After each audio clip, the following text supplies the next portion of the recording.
The agenda was posted on Wednesday, November 12, 2025 at 4:15 p.m. Thank you. Let's stand briefly for a moment of silence, and we'll be led by the pledge by Veteran Service Officer Steve Hernandez.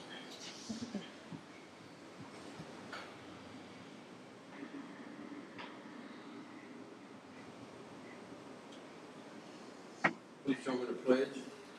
Pledge allegiance to the flag of the United States of America and to the republic for which it stands, one nation, under God, indivisible, with liberty and justice for all.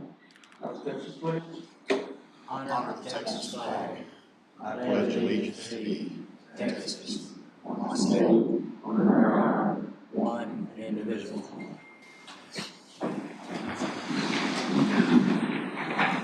Okay. This time, if there's any members of the audience that want to speak to the court on business matters, please do so at this time. Sorry. Okay, Did y'all not want to? yeah, come on. So if you would, please state your name and what your Robert address Overnosky, and your address. 1835 All right. Kirkland Hill Road. All right, thank you. And go ahead. I just wanted to talk to Mr. Jones again about the Kirkland Hill Road that still hasn't been chip sealed. I got to talk to a couple of your employees at the church picnic there and tours. One says money, one says waiting for the roads to be done, waiting for the road to get compact, ready to go. That road since April has had 34.1 inches of rain on that base material. And in my opinion, there's nothing settles rock better than natural rain. Also, he said that the traffic, because of the bridges on 2311, is the reason y'all haven't pea gravelled or chipped it. Kirkland Hill is 2.6 miles long, 34 residents on it. On the east end of Kirkland Hill Road, you have chip sealed 9/10 of a mile twice. That benefited 2 residences. 32 other residences on the other 1.6 miles got no chip seal at all. They pay taxes, I pay taxes. To me, it doesn't seem fair to chip seal 9/10 of a mile to benefit 2 residents. And yet the other 32 don't get anything. And while we're on chip seal, I don't know do you pick which road get to be paved, or is it your foreman? In public comment, we cannot answer questions. This isn't a question and answer I get to session. dove hunt on my granddad's old place in Hill County. That's county line east. From Holy Road all the way to Hill County is 9/10 of a mile. Chip seal look like this floor, beautiful. Not a single McLennan County resident live on that road for 9/10 of a mile. I don't understand why you pick a road that no taxpayers live on and you chip seal it. Now, at the end of it, there's 3 houses in Hill County. This doesn't make sense. Maintenance on the roads, Hill County Road County Line Road south, there's sea canes 18 to 20 foot tall. They didn't grow like that in the last 6 months. And that's not solid, but if you meet a car where those sea canes are leaning in, you have to stop. You can't pay.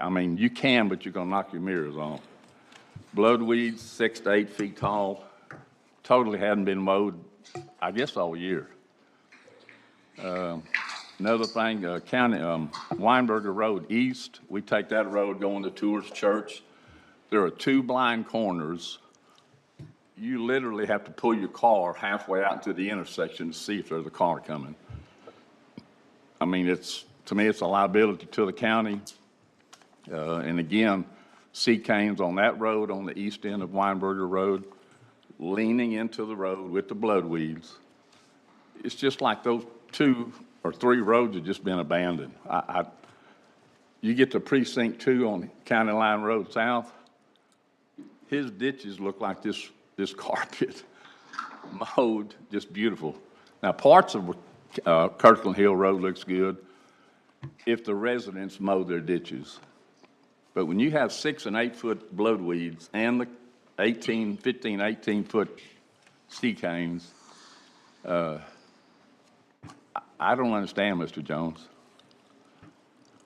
I know you don't get to drive the roads much, but, you know, someone should drive the roads and look. And again, last time we were here, you didn't even know that Kirkland Hill Road was in your precinct.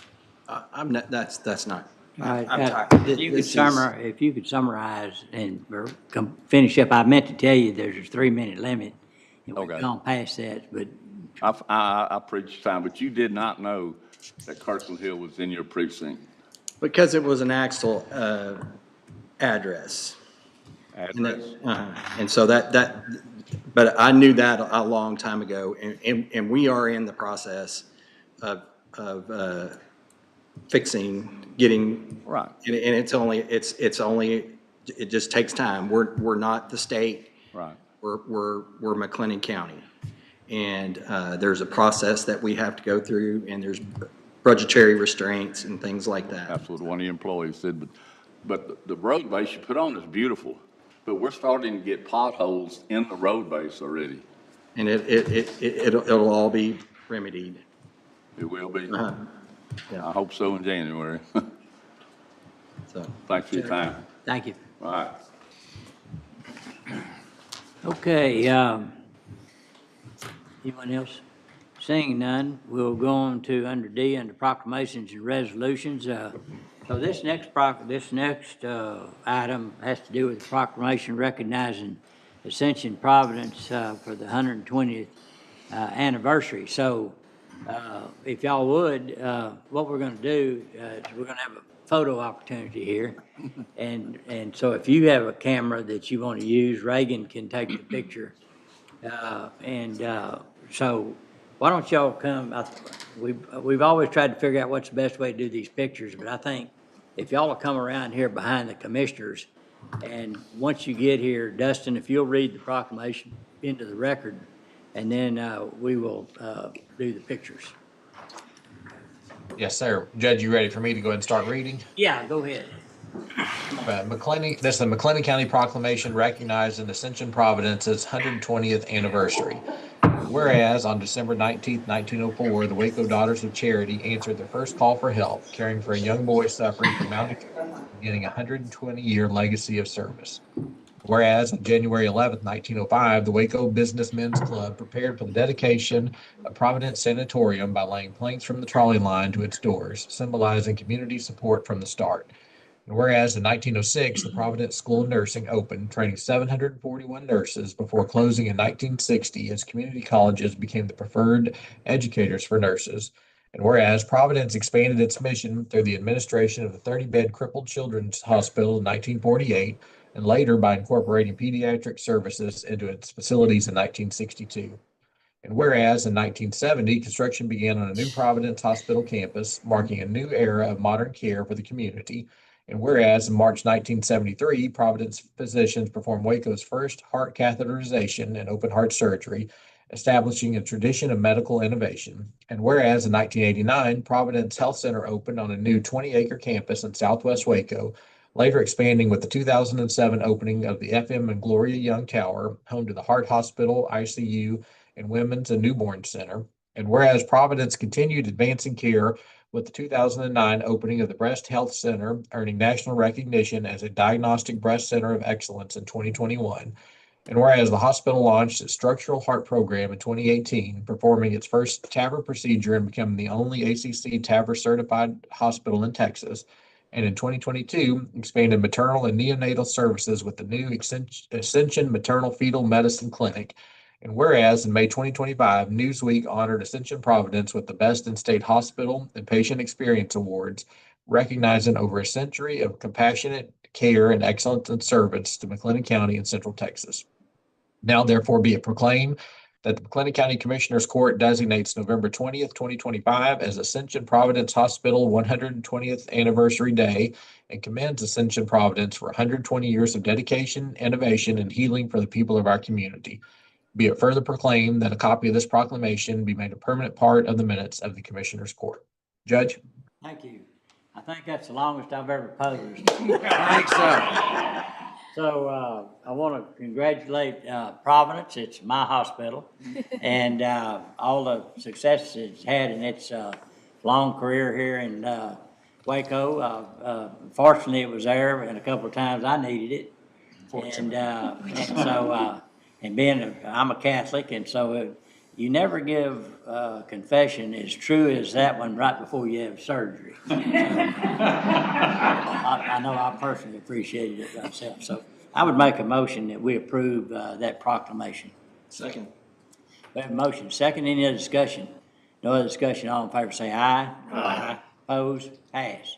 All right, if you'd like to say a few words, we'll go right ahead.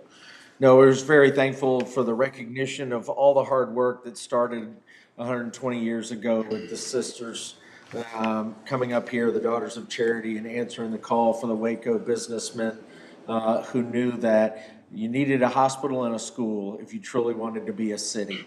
So this was their effort to help make sure that Waco became a city. So since then, we've been trying to just grow as McLennan County has grown and continue to create an environment where local residents can come get world-class care and not have to go to some of the big cities around us. Absolutely. Yes, You sir. have some folks with you?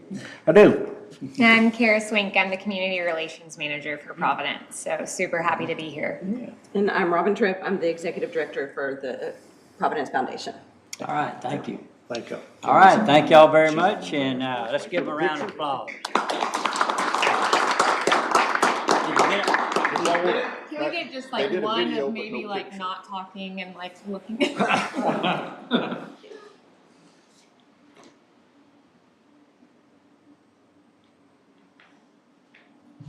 Thank you. All right. Thank you. I'll be in touch. Yes, sir. Yes, sir.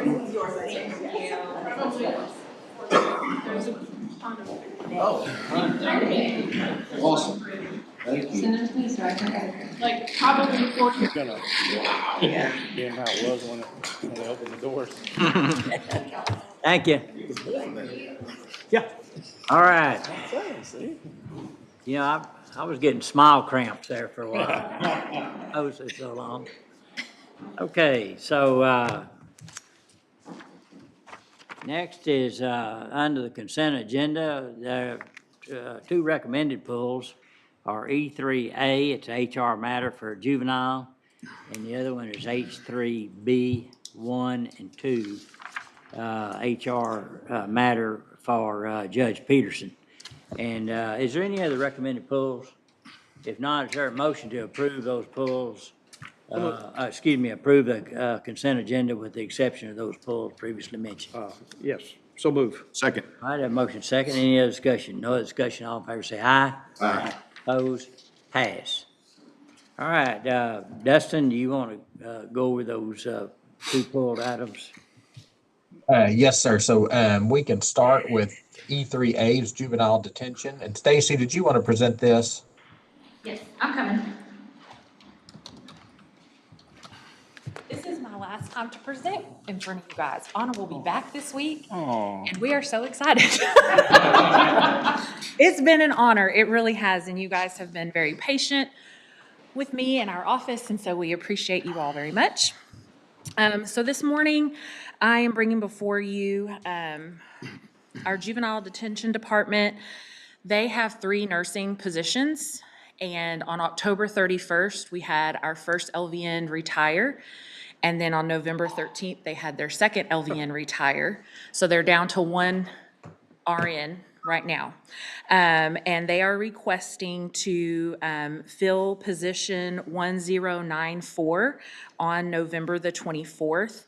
That position did have paid time off approximately through December the 8th. So they're requesting at this time to fill that position early to maintain their operational continuity and to ensure a smooth transition. All right, any questions? I make a motion, the decision of the court that we let him fill that position. Second. All right, motion made and second. Any other discussion? No discussion, all in favor say aye. Aye. Opposed? Pass. Thank you, Thank Stacy. you. Thanks, Stacy. And you've Under item done, E- you've done a good job, the whole office, with, Anna being out. And, so we're glad to have her back, but y'all have done a really good job. Well, thank you. We appreciate that. All right. All right, under item E3B, Office of the Justice of the Peace Precinct 1, Place 2, E3B1 is acceptance of letter of retirement. So Judge Peterson has submitted his letter of retirement effective December 31st, 2025.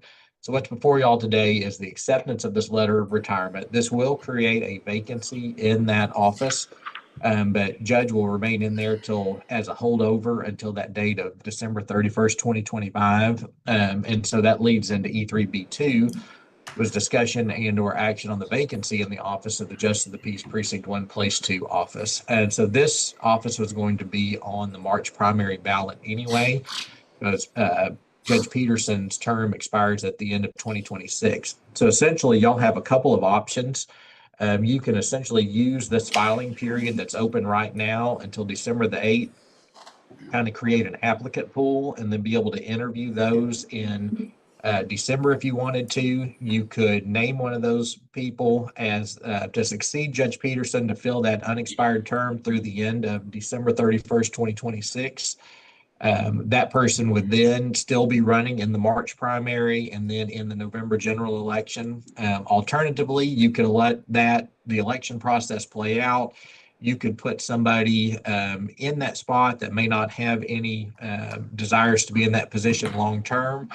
And then they would fill that unexpired term through December 31st, 2026. So that's what's before y'all today. We do need to accept that letter of retirement and then just needs that discussion and action on how to handle the vacancy. And you may want to leave it open where you have yourself the options to kind of get through the filing period, can maybe bring all those in and interview, and then you would still have the ability to, if you decided to let the election process play out, you could then just select someone that's not running that March primary to be in there through the end of Judge Peterson's unexpired term.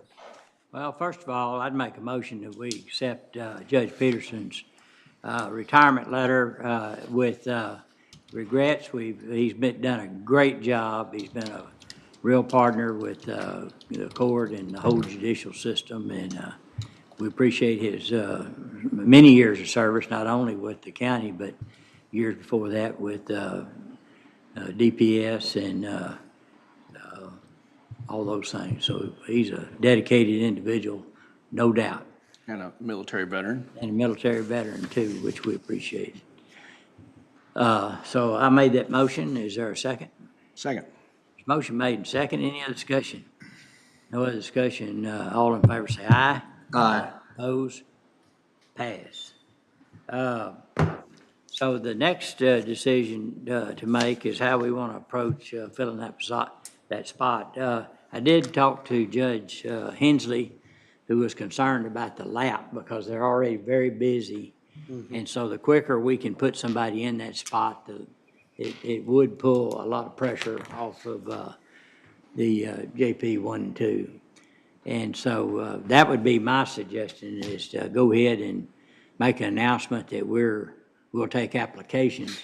I did think at one time maybe the way is to let people file, but the problem with that is they have to spend the money and not knowing whether they get the spot or not. Maybe that wouldn't be totally fair when you might have 2 or 3 people that are qualified, but one stands out above the other, but the other people that also qualified lost the money that they put into it unless they Could the people that did file still be looked at? Yeah, we could. Because I think on so- Friday there was two that has filed for his spot.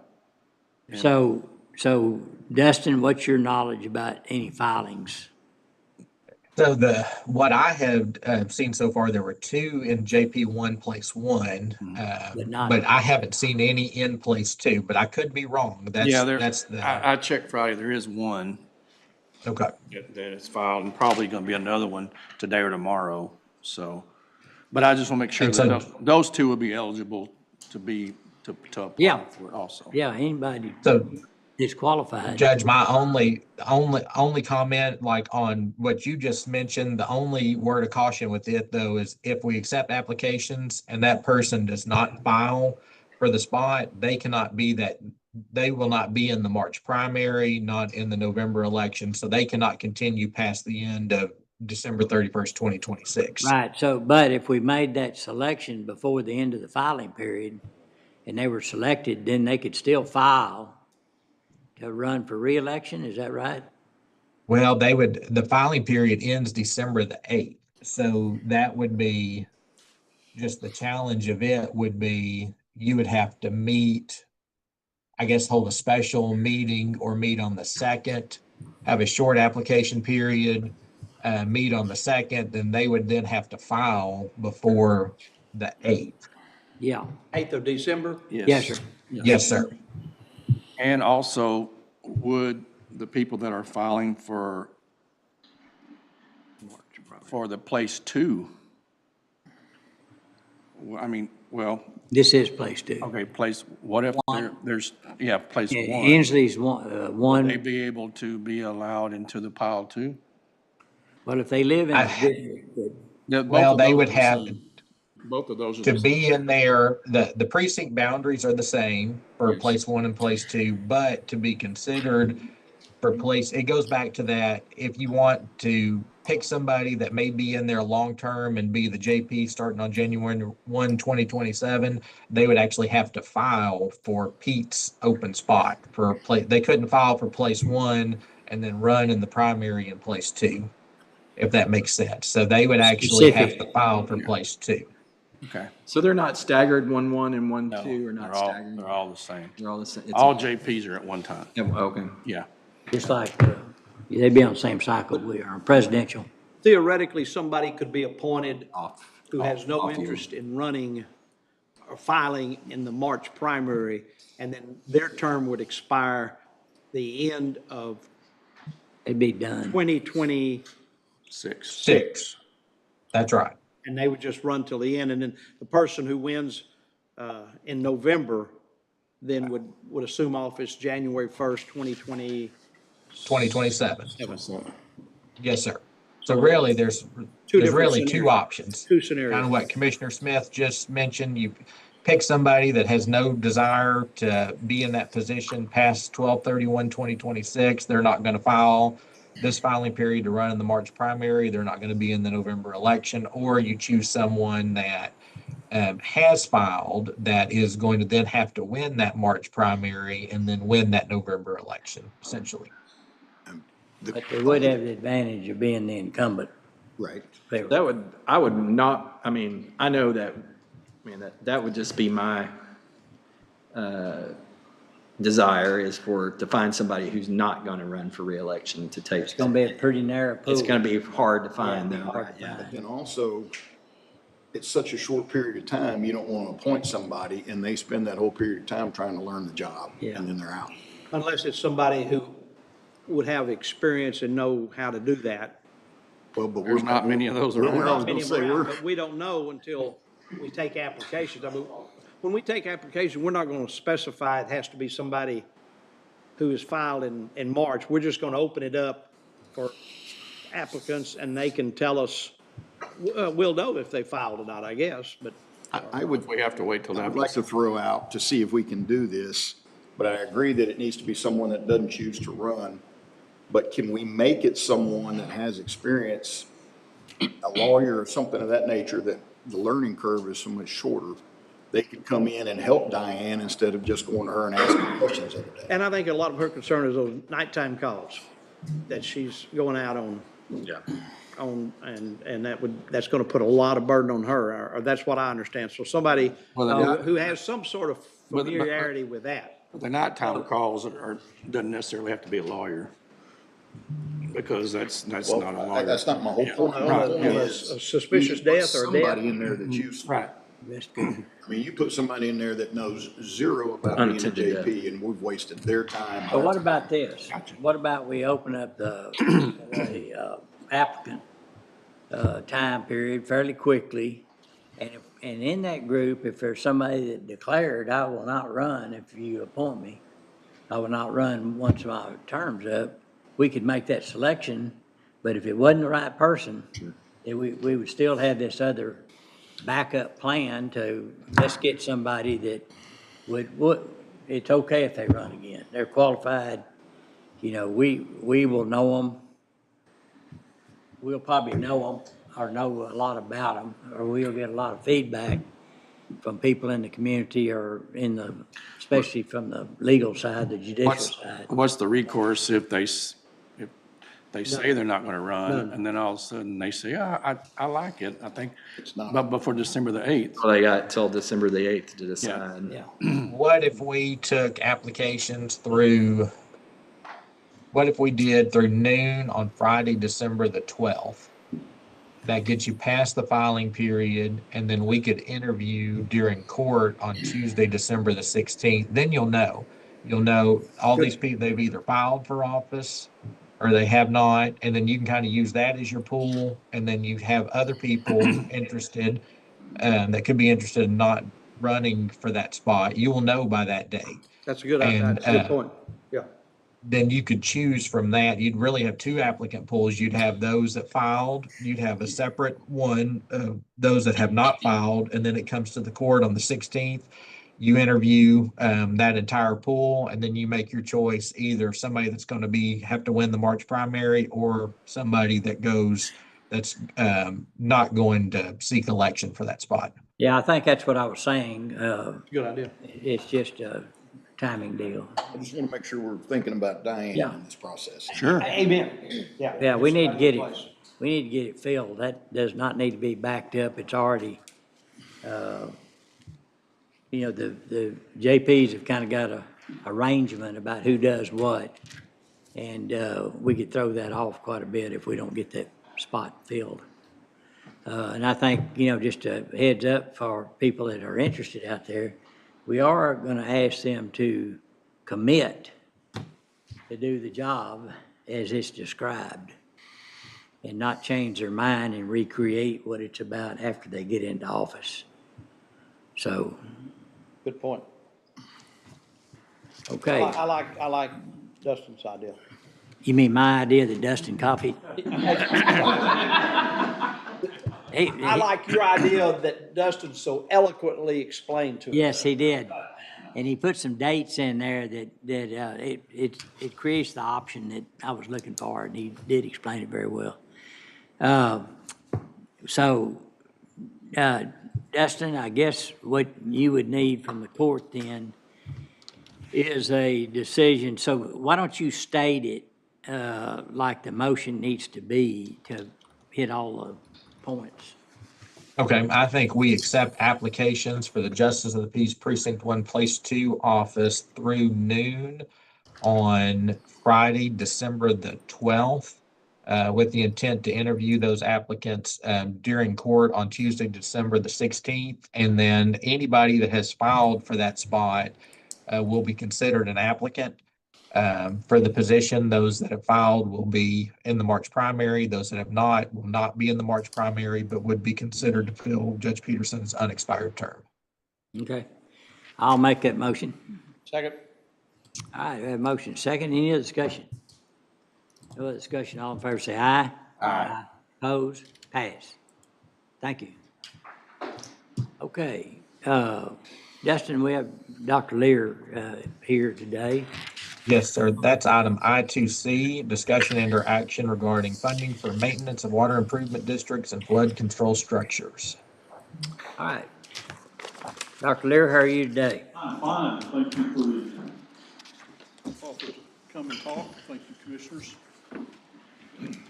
Tawakoni Creek Water Improvement District and Castleman Creek Water Association, they're two separate entities. are co-sponsors with the Commissioners Court and the Natural Resource Conservation Service for 28 flood control structures in McLennan County. And those are primarily located in precincts 2 and 3. Waukene Creek watershed encompasses 90.5 square miles, and Casman Creek about 20.5 square miles. 23 of the structures within the Waukene and Casman Creek areas are considered to be high hazard by the state, which means in the event of a breach, there would be significant loss of life, habitation loss, property damage loss, and loss to county infrastructure. Casman and Waukene districts are funded by a property tax assessment. Waukene Creek assessments remain near 2 cents per $100 valuation as a function of land values for over the last 30 years. Casman Creek assessment's been approximately 7 cents per $100 valuation. I've provided a little narrative with a couple of maps to show you the location of these sites and the maintenance activities for 2026. Just to bullet those, we've completed inspections for 25 structures, about a quarter-mile of fencing, mechanical brush control for 4 structures, and we've refiled 110 easements to ensure that landowners and title companies are aware of our easements. We've had some encroachment issues in the past where, at the request of the state, all the watershed districts are looking at refiling those easements because they're over 50 years old, and we're just wanting to make sure that everything's transparent and the title companies know that there's easements on the structure. And then we've done brush and weed control for 28 structures, which was about 609 acres. We did those by drone this year, and it was really cost efficient, and I think it did a real good job. We were concerned because of all the rain early in the spring, and it looks like it's controlled it really well. I watched that one application on site 24, and yeah, that was pretty neat how they did that. It was, and I'm glad I wasn't flying that drone because don't think it would have made it back. Well, being that I live close there, I'm glad you weren't flying it either. Yeah. Waukene District spent about $98,891 on maintenance this year, and Casman $15,000. Historically, the courts granted the districts a stipend to help offset maintenance activity. We realize that's a gift and not a right, and we appreciate your consideration. On behalf of the 2 districts, I'm requesting a reimbursement of $10,000 for Waukene, and I've made an error on the narrative I gave you. It should be $1,500 instead of $1,875 for Casman Creek. We appreciate your consideration for that. We enjoyed the relationship we've had in the past. Dr. Lear, what part of the, how much, so this is $10,000, so it's a reimbursement. Is there additional money that was spent for the same purpose out of y'all's budget? Well, the district spent the $98,000, and we've got other expenses that we've paid, but this is just for maintenance. Yeah, okay. Maintenance work. Yeah. And the same with Casman Creek. We've got other expenses. We've got to carry insurance. We've got storage facilities. We've got equipment maintenance and that sort of thing. Right. That aren't included in that. So is the tax, I should know this, but I forgot. Is the tax for just the assets within that specific area? Oh, it is. There's of the structures, total structures we've got that I've mentioned up here, there are also a number of structures in Limestone, 2 structures in Limestone County and several in Falls County. Yeah. Incorrect, in Hill County. Yeah, Hill County. And of course, there's a 3rd watershed district, Cal Bayou, which Yeah. I'm not responsible for, but they've got 24 structures. So. Yeah, okay. All right, any questions on that? So the request is then for 10,000 and 1,500 instead of 1,875? That is correct. Okay. And I'd like to invite any of the commissioners out if, I don't know if you've had a chance to visit any of the sites, but they are important structures for the county because there's people that live downstream. And, we're doing a rehabilitation on one site. It's $14 million. The county's not paying for it. So, but they're important to the people that live there and also county infrastructure. That's out in Axtell, right? That Yes, one? sir. Yeah. Part of it. Site 24. Castleman, other area. Judge, my motion would be to approve the request for the total amount of $11,500, I believe would be correct, right? 10,000 plus 1,500. Yeah, those are for two different interstations. Right, Yeah, for both, yeah. that's correct. For both Tawakoni Creek and Castleman Creek watersheds. All right. I'll second. Any other discussion? No other discussion. All in favor say aye. Aye. Opposed? Passed. Thank you very much. Thank you. All right, Dustin? Judge, if it's okay, we have Jared for item M3. This is authorization of McLennan County election precinct changes, and I'm going to screen share.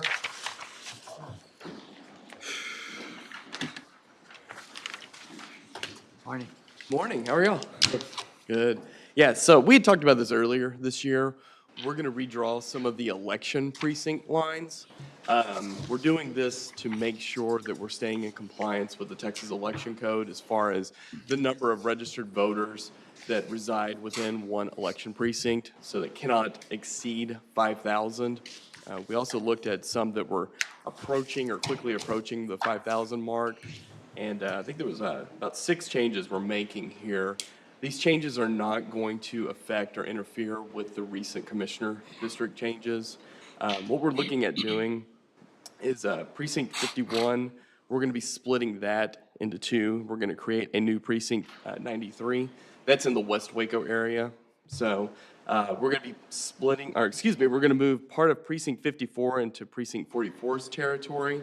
To help reduce the number of voters in 54. We're going to be splitting 63, that's in the West Waco area near McGregor. We're going to split that one in half and create a precinct 92. We're going to be moving precinct 78 into precinct 55's territory. 55, that's near Hewitt. That's a very quickly growing area, so that should reduce that. We're going to move part of 79 into 78's territory since we're moving 78 around. That's kind of near McGregor. And then we're going to finally split precinct 81 to create precinct 94. That's up near the China Spring, north of Waco. So those changes should, keep us in that limit. And I just need y'all to approve it. So if y'all have any questions, please let me know. All right, any questions? 3 new precincts then.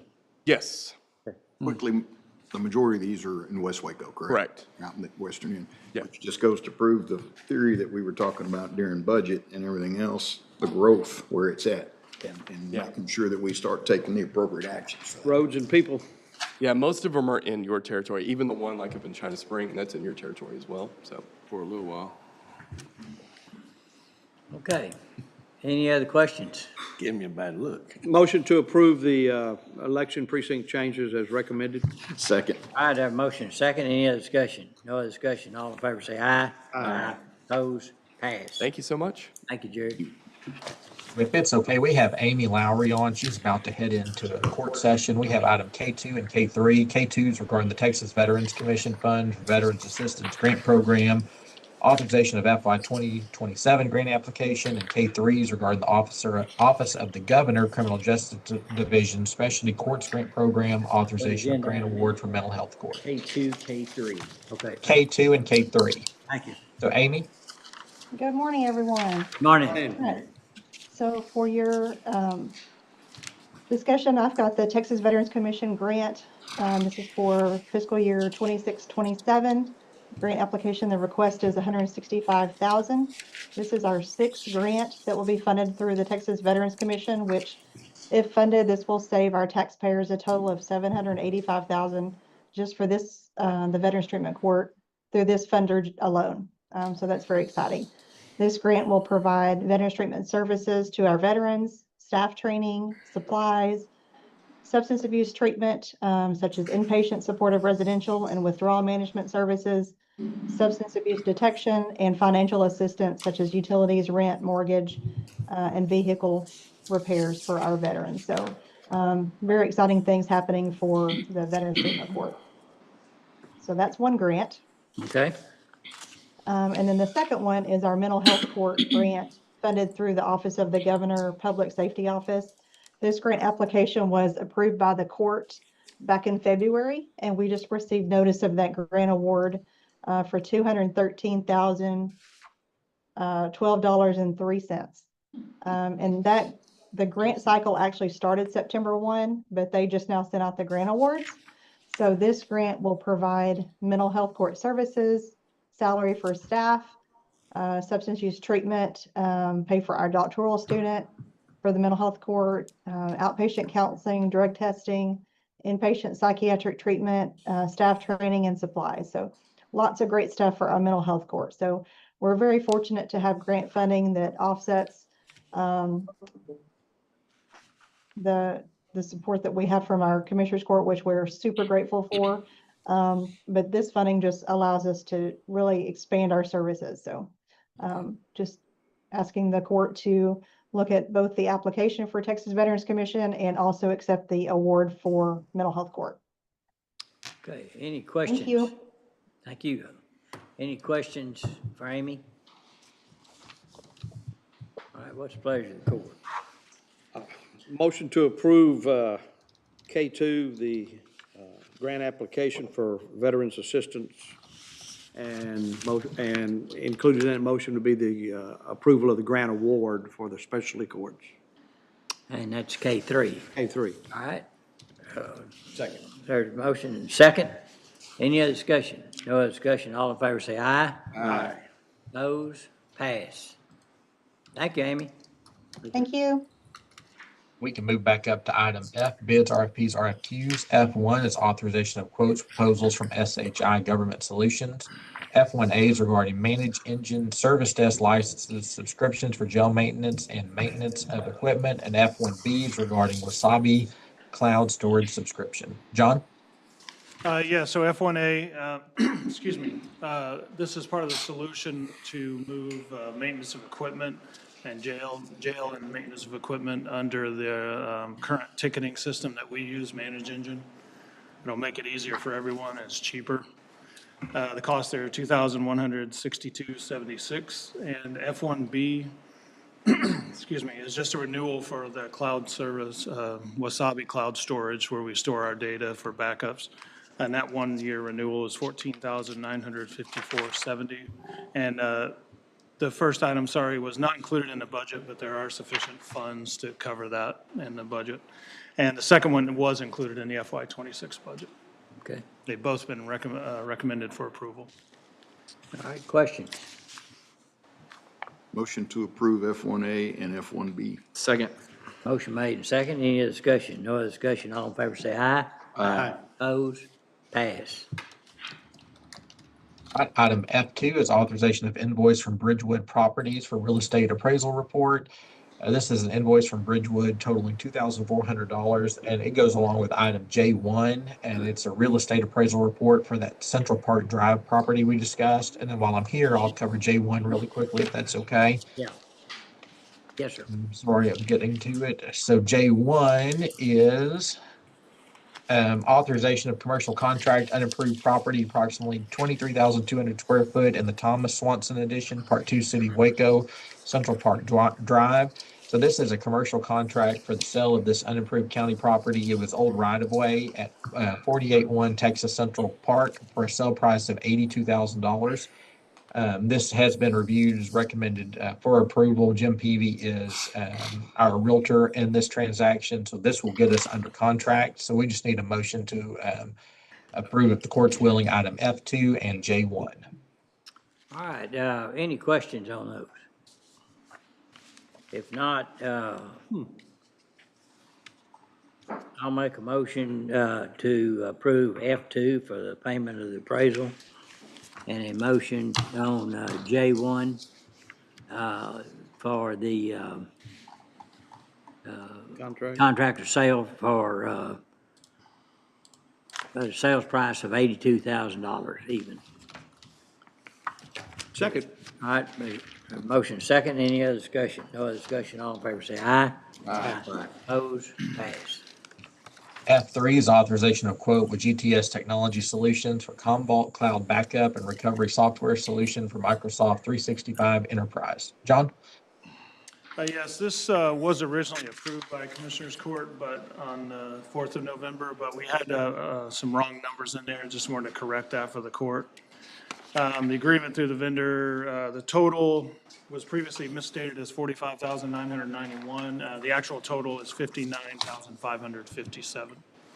This is included in the budget and can be covered, although it's above the budget number, it can be covered by the savings that we have of $106,000 on our VMware renewal, same line item. Okay. What's the pleasure of the court? Motion to approve. Second. Motion second, any other discussion? No other discussion, all in favor say aye. Aye. Opposed? Pass. Thank you. Thank you. Right, under item G, contracts and interlocal agreements, G1, if we could defer this again, that's the agreement on the base. I'd make a motion, we defer. Second. Have a second. Any other discussion? No other discussion, all in favor say aye. Aye. Opposed? Pass.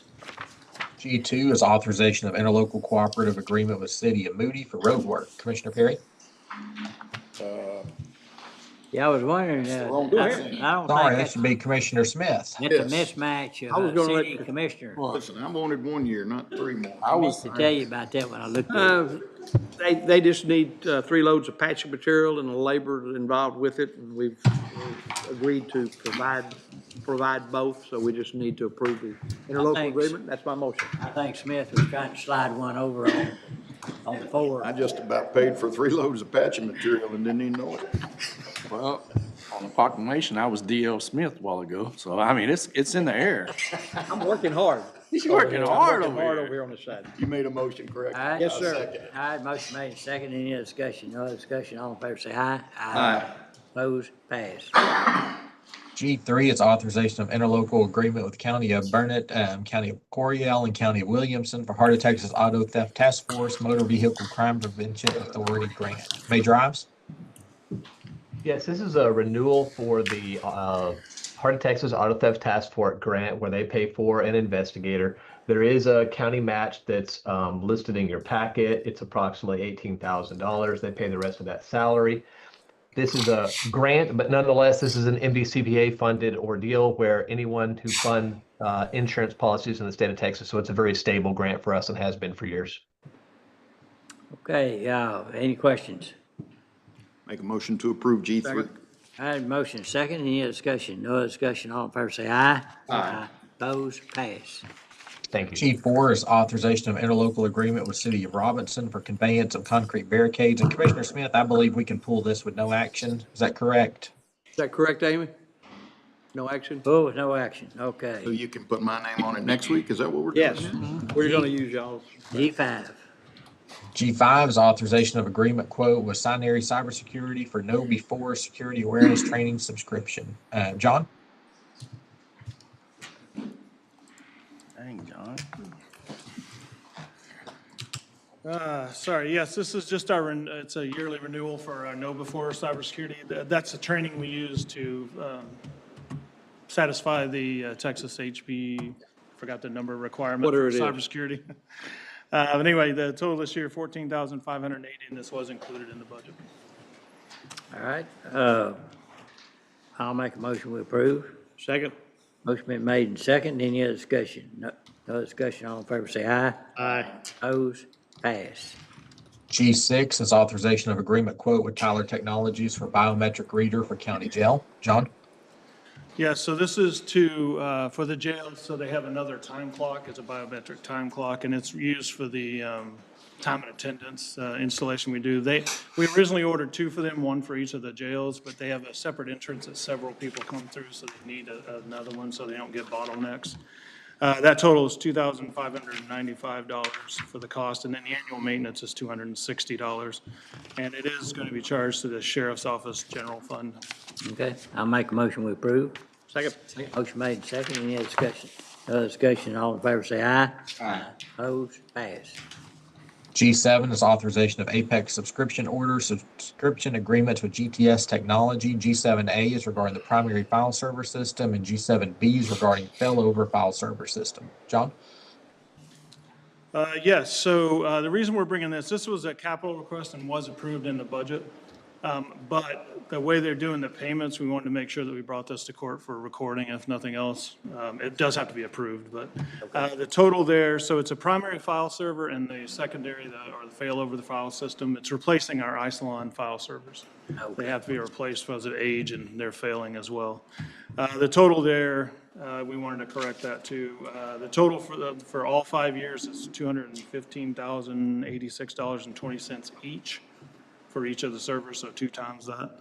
And then the actual maintenance for each year is for the $43,017.24 or $86,034.48 for 2026.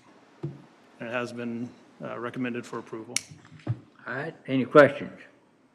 Not, I'll make a motion we approve. Second. Motion made and second. Any other discussion? No other discussion? Question. Yeah. How does that represent a savings of $593,000 over 5 years? Just difference in the maintenance? It's different in the original. So when we came to budget, we had a different solution in mind. Okay. And we saw that we needed the backup solution, so that in order to get both of those in, and we hadn't budgeted for the backup, we changed to this solution, which saved us that much over 5 years, $593,000. That's a large savings. That's great. Yes, quite a bit. Our guys, the systems guys did a great job in shopping for this stuff. Thank you. All right, any other questions? Now we have motion second. Any, all in favor say aye. Aye. Those pass. G8 is authorization of cloud services agreement and related quote with Liftoff LLC for Microsoft Office 365 licenses. John? Yes, so this is our 3rd year of the 3-year agreement, and this is where we're moving the last 150 or so folks over to the G3 licenses for Liftoff, for Microsoft 365 through Liftoff. The total there, $392,452.56 is our renewal cost, and it's $2,452.56 over the budgeted amount, but we do have the funds in that line to cover that amount. That's due to the Copilot licenses, which we did last year after we created the budget. It is recommended for approval. All right, any questions? No question, comment. I've made this comment before. When I retire, I'd like to be in charge of naming these. If I could get those companies to let me come up with names for them. Motion to approve, Judge. Absolutely. All right, have motion second. Any other discussion? No other discussion, all in favor say aye. Aye. Opposed, pass. G9 is authorization of agreement with Solid IT Networks for Fortinet support firewall for elections. Yes, this is just a renewal of the firewall. Now, we're replacing this, so we're co-terming this to terminate with all the other firewalls we have in the county. So the 1-year renewal on this is $642.20 and is recommended for approval. All right, I'll make a motion we approve. Second. Motion made second. Any discussion? No discussion, all in favor say aye. Aye. Opposed, pass. Thank you all. Thank you, John. G10 is authorization of second industrial business grant with Messer LLC. So what's before y'all today is Messer is going to construct a second air separation unit at their McGregor facility. They've actually purchased an additional 57 acres in the industrial park from the city. This is estimated to be completed by 2030. McGregor is committed to providing water infrastructure on the site. McGregor is entering a similar agreement to ours. What's before you today is a 10-year industrial business grant. It reimburses 50% of the personal property taxes paid annually over the term of the agreement. And Chris has included in the packet the ROI. Shows a 2-year payback period. Mike has drafted this IBG based off McGregor's and it is recommended for approval. Yeah, that's a really good return on investment and a quick payback. It's well within what our expectations are. And I would make a motion we approve. Second. I have motion second. Any discussion? No discussion. All in favor say aye. Aye. Opposed, pass. And Judge G11 needs to be pulled with no action. All right, G11 pulled with no action. And G12 is authorization of interlocal cooperation agreement with the city of West for road work.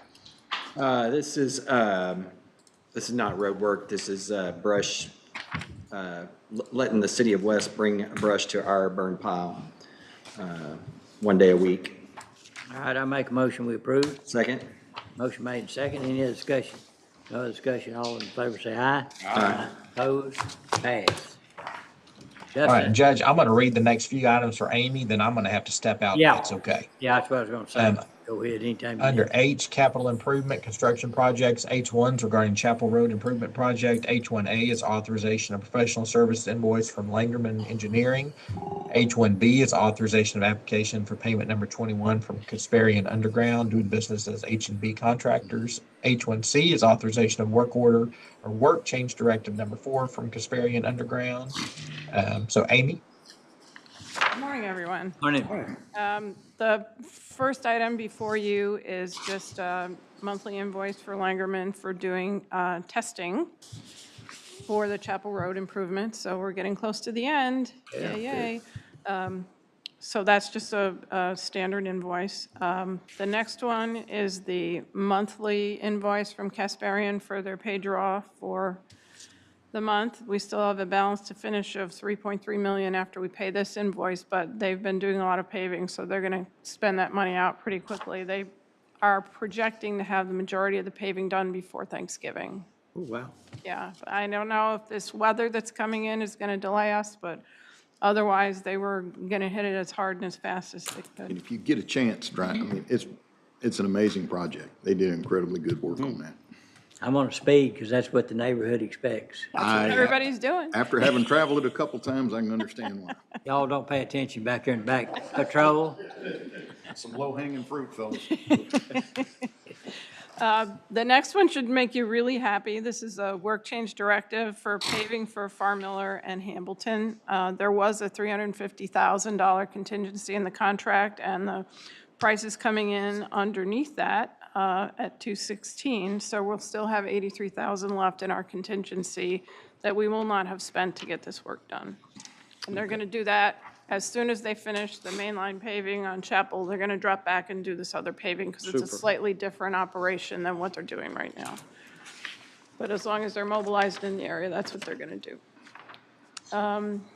Next one is South Old Bruceville, tributary over Panther Creek. This is just our invoice for Langerman Engineering for the start of, they're doing the testing up on that new bridge project that we're doing up in Precinct 3. The next one, and I think the last one I have for you this morning, is a payment to JH Contracting for South Old Bruceville project. I know we have an outstanding issue there, but we can still pay this invoice and we don't have to worry. We have one more invoice to pay with them. And then we'll be dealing with retainage, and we'll come back and talk to you about what we want to do at that point in time. Okay. All right, are there any questions about any of those that she went over? If not, what's the pleasure of the court? So we're H1A through H2B, right? Yes, sir. Motion to approve. Second. All right, have a motion second. Any other discussion? No other discussion. All in favor say aye. Aye. Opposed? Pass. Thank you. Thank you. All right, let's see, I think next would be item under H3 regarding the McLennan County Justice Peace Precinct 5 addition, authorization of payment application number 2 from HCS Incorporated. And Ken's not here, but TJ, were you gonna talk about it? Yes, sir. I'll go ahead and cover it for him. Thank Good you. morning, everyone. Morning. So this is pay application number 2 for HCS and the addition that we're doing over at JP5. We've gone through and reviewed this, as well as Daryl Vickers with STV. Everything is on the up and up, so we recommend it for approval. All right, any questions? If not, is there a motion to approve? So move. Second. Motion made and second. Any other discussion? No other discussion. All in favor say aye. Aye. Opposed? Pass. All right, under H3 is authorization of professional service invoice with Lingerman Engineering, invoice number 31966. TJ? This is an invoice for the material testing that goes along with that project. We also recommend this one for approval. They have found no deficiencies in the project so far. All right. What's the pleasure of the court? Motion to approve. Second. Motion made and second. Any other discussion? No other discussion. All in favor say aye. Aye. Opposed? Pass. Thank you, TJ. All right, under I is the budget amendments. I1's regarding the FY25 budget. Francis? Yes, sir. So, starting with the 2025 budget amendments, I-1A is Fund 421, our 2021 bond proceeds. This is an amount for the Old Springfield Road project. We used ARPA for that project, but this is the amount, it's right under $2,300 that fell out of the budget under ARPA. And so we're asking it to come from these bond proceeds to complete that project. I-1B, this is a cleanup budget amendment for general fund for operating lines.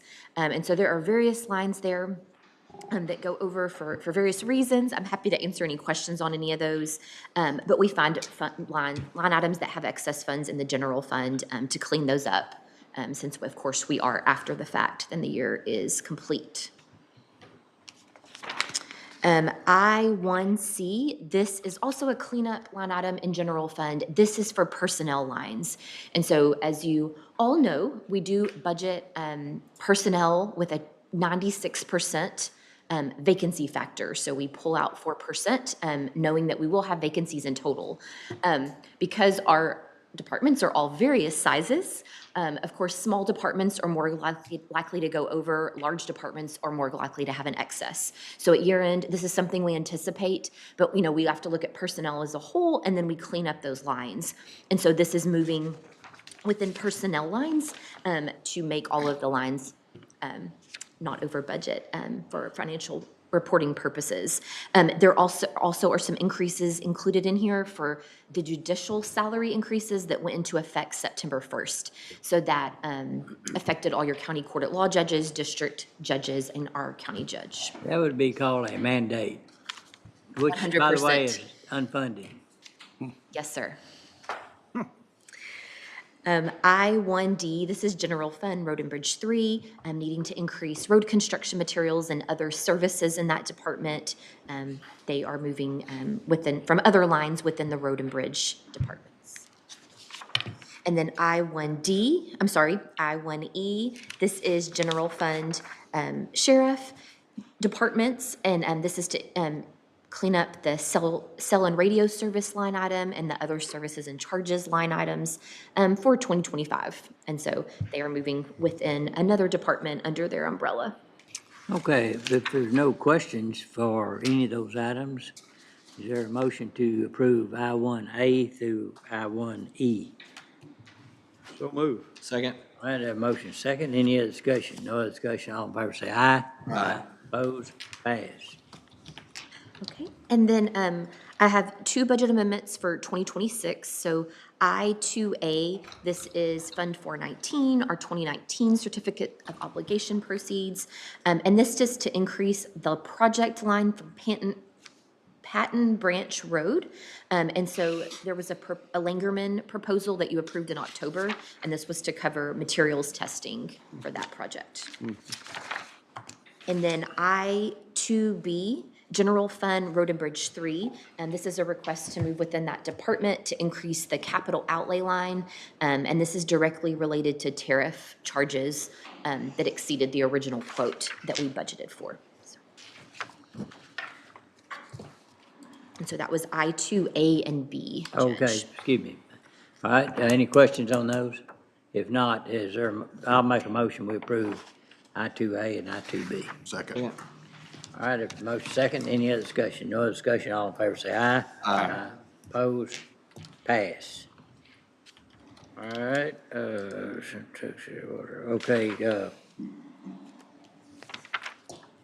I-2D is authorization of launch purchase for Central Texas Water Alliance meeting. Oh, lunch. It wasn't a launch, it was a lunch. Pull with no action on that one. No action. Failure to launch. All that talking and there's pull with no action.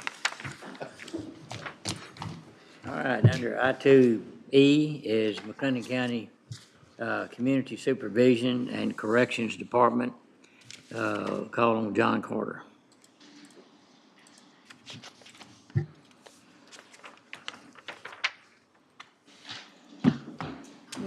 So this item was approved in the budget. However, once we got the final quote to go forward, the prices had gone up as they did on a couple of the camera projects.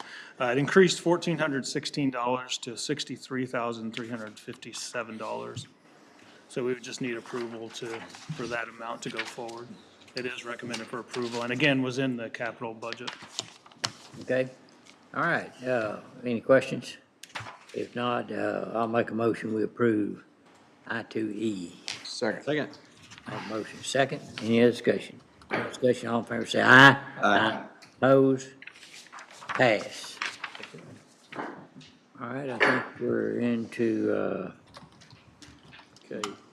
K1. K1 is regarding the U.S. Department of Treasury. K1A is regarding professional consulting contract addendums with Lockwood, Andrews, and Newman. This is authorization invoice number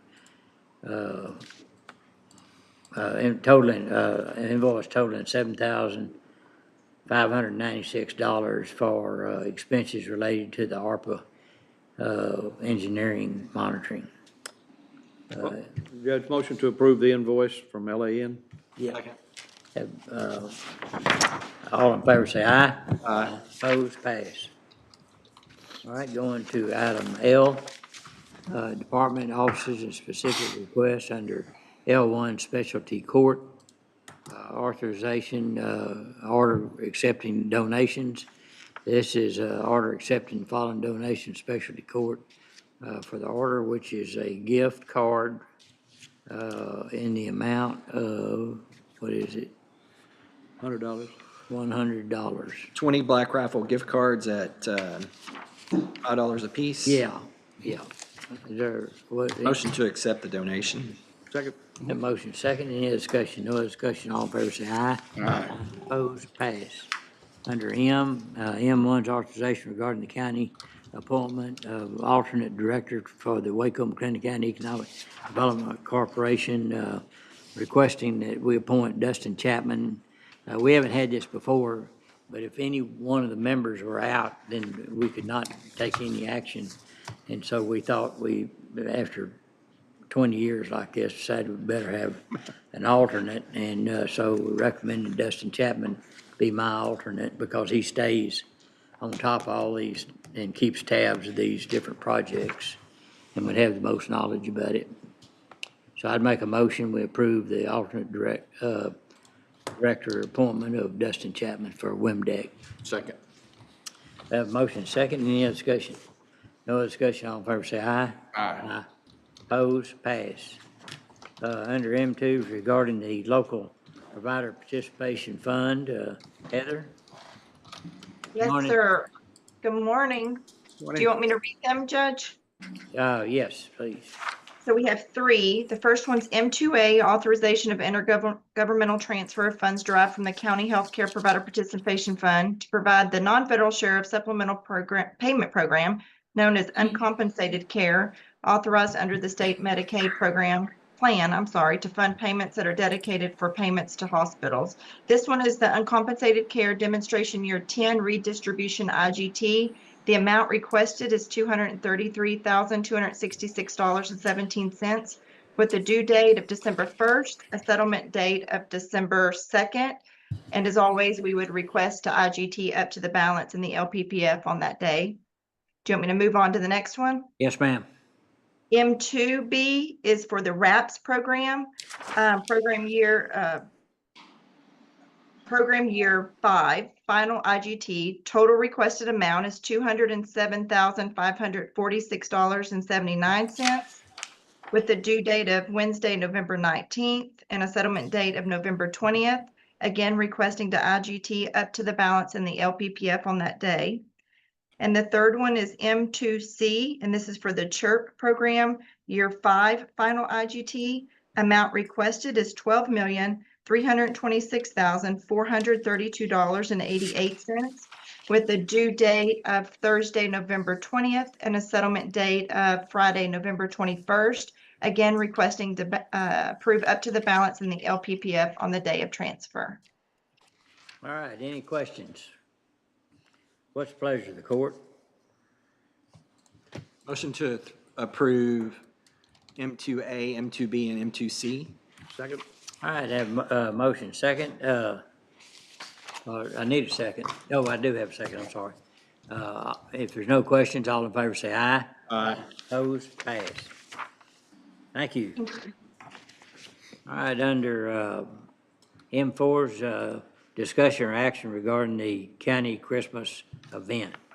So let's see, TJ or Francis, you gonna go over it or? Yes, I can talk some about the financial side, and then if TJ wants to talk a little bit about the details. Yeah, that'd be good. But for our annual employee Christmas event, we still have about $4,500 remaining from prior year contributions that we're holding for this purpose. And then we already have about $3,500 in pledges for this year. In addition to that, this year we are requesting approval from the court to use county funds for the costs specifically related to the meals for the county employees. So of course, the cost will be modest and reasonable, and it will only apply to employees, not guests. So we'll use those contributions for any cost outside the meals for employees. We are asking the court to approve the cost for up to 1,000 employees, which would be close to our employee count. But based on estimates and then those current funds that we have, we estimate this may be about a $5,000 cost to the county. And so that's what we're asking you to approve today. We do deem this allowable. Its predominant purpose is recognition of service for our employees, and then it would fall under a de minimis benefit. It's infrequent, it's reasonable, equally distributed, and it serves a county purpose for service recognition, so. RSVPs right now are, what, 225, 250? Dustin told me this morning, but I forgot the number, but just FYI. TJ, you have any information on details, other details? No, so as most of you are aware, we've booked the Extraco Event Center. We're just going to plan on a simplistic, nice, quiet dinner where folks can mingle and talk and just enjoy each other's company. So right now we're working with Heart of Texas Catering. Looks like chicken fried steak, mashed potatoes, green beans, and of course chicken tenders and stuff for the kids. So it should make for a really nice meal. Okay, good. Any questions or comments? All right, mark it on your calendar. Is there a motion to approve recommended action? So move. Second. Have a motion second. Any other discussion? No other discussion. All in favor say aye. Aye. Opposed? Pass. All right, under N, nothing on item N, under O, McLennan County Downtown Jail Remodel. This is authorization application for payment, partial payment number 1. And TJ, are you going to cover this? Yes, sir. So this is payment application number 11. We've reviewed it along with Brinkley Sargent. We find it to be right in line with where they are construction-wise, so we do recommend it for approval. All right, any questions? If not, is there a motion to approve? Motion to approve pay application number 11 from John W. Irwin Construction. Second. All right, motion made and second. Any other discussion? No other discussion. All in favor say aye. Aye. Opposed? Pass. All right, under O2 regarding McLennan County, excuse me. Yeah, this is the professional service agreement proposal from Langerman Foster Engineering. TJ, anything specific on this? No, sir. This is invoice 31917, goes along with the pay application up above. All the materials were tested. We found no deficiencies, so that's a very good thing. Yes. Good. All right, any questions or comments? If not, is there a motion to approve? Motion to approve the invoice number 31917 with Langerman Engineering. Second. All right, have a motion second. Any other discussion? No other discussion. All in favor say aye. Aye. Opposed? Pass. All right, anything else that we haven't covered? That's everything. Got everything? Okay. Is there anything else to come before the court today? If not, we stand adjourned.